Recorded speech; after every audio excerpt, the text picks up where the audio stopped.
नमस्कार श्रद्धालुओं, आप सभी का हमारे चैनल तीर्थ वाहिनी में हार्दिक स्वागत है। आज हम बात करने जा रहे हैं गुरु गोरखनाथ जी के बारे में। गुरु गोरखनाथ जी नाथ संप्रदाय के महान योगी, सिद्ध और समाज सुधारक थे। उन्होंने योग, तपस्या और साधना के माध्यम से मानव जीवन को सही दिशा दिखाने का कार्य किया। ये कथा उनके चमत्कारों, योग शक्ति और उनके द्वारा दिए गए उपदेशों को उजागर करती है, जो आज भी मानव को संयम, वैराग्य और आत्मज्ञान का मार्ग दिखाते हैं। इस वीडियो में जानिए गुरु गोरखनाथ जी का अद्भुत जीवन और उनकी अमर शिक्षाएं। गोरखनाथ ये सिर्फ एक नाम नहीं है, इसमें मिथक भी है, दर्शन भी है और योग की एक पूरी की पूरी परंपरा भी। उनकी कहानी वो हमें कल्पना के एक ऐसे दायरे में ले जाती है जहां से शायद आध्यात्मिकता शुरू होती है। तो चलिए शुरू करते हैं ये रहस्यमयी और काफी प्रेरणादायक यात्रा। तो एक सवाल, क्या कोई महान संत गोबर से पैदा हो सकता है? सुनने में थोड़ा अजीब लगता है ना? पर यकीन मानिए, गोरखनाथ की कहानी की शुरुआत ठीक यहीं से होती है, जहां कल्पना और आध्यात्मिकता एक हो जाते हैं। ये हैं गोरखनाथ। इस शांत चेहरे और इस स्थिर मुद्रा के पीछे एक अविश्वसनीय कहानी छिपी है और एक इतना गहरा दर्शन जिसे आज हम समझने की कोशिश करेंगे। तो सबसे पहले बात करते हैं उनके जन्म की। ये जो चमत्कारी कथा है, आखिर गोरखनाथ इस दुनिया में आए कैसे? तो कहानी कुछ ऐसी है। महान योगी थे मत्स्येंद्रनाथ। उन्होंने एक महिला को, जिनकी कोई संतान नहीं थी, आशीर्वाद के तौर पर एक पवित्र भस्म दी। पर समाज का डर, उस महिला ने उस भस्म को गोबर के ढेर में फेंक दिया। अब देखिए क्या होता है। पूरे 12 साल बाद मत्स्येंद्रनाथ वापस आते हैं और उसी जगह पर आवाज लगाते हैं और गोबर के ढेर से एक तेजस्वी बालक निकलता है। क्योंकि वो गोबर यानी गोस से रक्षित थे, इसीलिए उनका नाम पड़ा गोरखनाथ। मतलब ये जन्म अपने आप में दिव्यता और विनम्रता के संगम की एक अद्भुत मिसाल है। अब गोरखनाथ के दर्शन की गहराई को अगर समझना है तो हमें दो रास्तों के बीच का फर्क जानना होगा।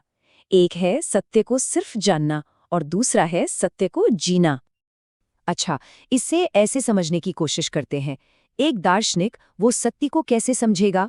तर्क से, बुद्धि से। ये कुछ ऐसा है जैसे किसी जगह का नक्शा पढ़ लेना। आपको सब पता है पर आप वहां गए नहीं हैं। और योगी साधना और अनुशासन से सीधे उस सच का अनुभव करता है। मतलब वो असल में उस जगह की यात्रा कर रहा है। तो एक रास्ता हुआ दिमागी और दूसरा पूरी तरह से एक्सपीरियंशियल, अनुभवात्मक। और गोरखनाथ वो इसी दूसरे रास्ते के यात्री थे। वो एक महायोगी थे, यानी वो जिन्होंने साधना से उस परम सत्य को सिर्फ समझा नहीं बल्कि अनुभव कर लिया था। वो सिद्धांतों पर बहस करने वालों में से नहीं थे, बल्कि अभ्यास के जरिए सीधे उस परम सत्य का अनुभव करना चाहते थे। उनका रास्ता दिमागी ज्ञान का नहीं बल्कि जिए हुए अनुभव का था। तो चलिए अब उतरते हैं उनके दर्शन के मूल में। गोरखनाथ की नज़र में ये जो ब्रह्मांड है, ये जो रियलिटी है, ये आखिर है क्या? उनके दर्शन में दो मुख्य तत्व हैं। पहला है शिव। अब शिव क्या है? शिव वो परम चेतना है जो स्थिर है, शाश्वत है। वो हर चीज का आधार है पर खुद कभी नहीं बदलती। और फिर आती है शक्ति। शक्ति शिव की ही रचनात्मक ऊर्जा है, उनकी क्रिएटिव पावर। ये वो डायनामिक फोर्स है जो इस बदलते हुए अनंत ब्रह्मांड को बनाती है, रचती है। और यहाँ सबसे जरूरी बात यह है कि गोरखनाथ के लिए शिव और शक्ति अलग अलग नहीं हैं, बिल्कुल नहीं। वे एक ही सिक्के के दो पहलू हैं। एक स्थिर चेतना है तो दूसरी उसकी गतिशील अभिव्यक्ति। दोनों हमेशा एक साथ हैं, एक शाश्वत मिलन में, इटर्नल यूनियन। ये सब सुनने में बड़ा थ्योरेटिकल, बड़ा सैद्धांतिक लगता है ना?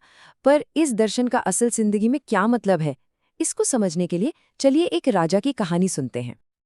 और ये कहानी है उज्जैन के राजा भर्तृहरि की और एक जादुई फल की जिसने उनकी पूरी दुनिया ही बदल कर रख दी। तो सुनिए कहानी। गोरखनाथ ने राजा भर्तृहरि को अमरता का एक फल दिया। अब राजा अपनी रानी पिंगला से बेइंतहा मोहब्बत करते थे, तो उन्होंने वो फल रानी को दे दिया। लेकिन रानी का दिल तो शहर के कोतवाल के लिए धड़कता था, तो फल पहुंच गया कोतवाल के पास। कहानी में ट्विस्ट देखिए, कोतवाल एक वैश्या से प्रेम करता था, तो फल अब उसके पास। और फिर एक ऐसा मोड़ आया जिसकी किसी को उम्मीद नहीं थी। उस वैश्या ने सोचा कि इस अमर फल के असली हकदार तो राजा ही हो सकते हैं, और उसने वो फल ले जाकर वापस राजा को ही दे दिया। जरा सोचिए उस राजा के बारे में।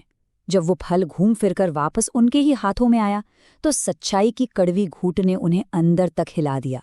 पत्नी के धोखे ने उन्हें एक पल में दिखा दिया कि ये जो सांसारिक प्रेम है, ये मोह है, कितना कच्चा है, कितना क्षणभंगुर। और ठीक इसी पल उनके अंदर वैराग्य जागा, दुनिया से अनासक्ति का एक गहरा भाव। और उस एक क्षण के बाद क्या हुआ? राजा भर्तृहरि ने अपना राजपाट, अपना महल, अपना सब कुछ त्याग दिया। वे गोरखनाथ के शिष्य बन गए और अपना बाकी जीवन आध्यात्मिक सत्य की खोज में लगा दिया। ये कहानी दिखाती है कि ये दर्शन सिर्फ किताबी बातें नहीं है, बल्कि इसमें जीवन बदलने की ताकत है। गोरखनाथ की कहानी सिर्फ अतीत की बात नहीं है, बिल्कुल नहीं। उनका जो प्रभाव है वो आज भी जिंदा है और बहुत गहरा है। देखिए, उनका सबसे बड़ा योगदान है नाथ संप्रदाय की स्थापना, जो आज भी योग की एक जीती जागती परंपरा है। हठ योग के कई फाउंडेशनल ग्रंथ उन्हीं की देन माने जाते हैं। भारत और नेपाल में उन्हें एक महान योगी के रूप में पूजा जाता है, और गोरखपुर का प्रसिद्ध गोरखनाथ मंदिर वो आज भी उनकी विरासत का एक बड़ा प्रतीक है। उनका जो गहरा और जटिल दर्शन है वो आज भी फिलॉसफी ऑफ गोरखनाथ जैसी किताबों में जिंदा है, और सच कहूं तो यही किताब हमारी आज की बातचीत का आधार भी है। और इस किताब का जो समर्पण है ना, वो बहुत खूबसूरत है, दुनिया के सत्य अन्वेषकों को समर्पित। ये एक ऐसा संदेश है जो सदियों को पार करके सीधा हम तक पहुंचता है, क्योंकि कहीं ना कहीं हम सब भी तो किसी न किसी सत्य की तलाश में ही हैं। और इसी एक सवाल के साथ आज की ये यात्रा यहीं समाप्त होती है। गोरखनाथ ने आध्यात्मिक सत्य खोजा, राजा भर्तृहरि ने प्रेम और विश्वास का सच जाना। अब सोचने वाली बात यह है कि आज के इस दौर में इंसान किस सत्य की तलाश में है।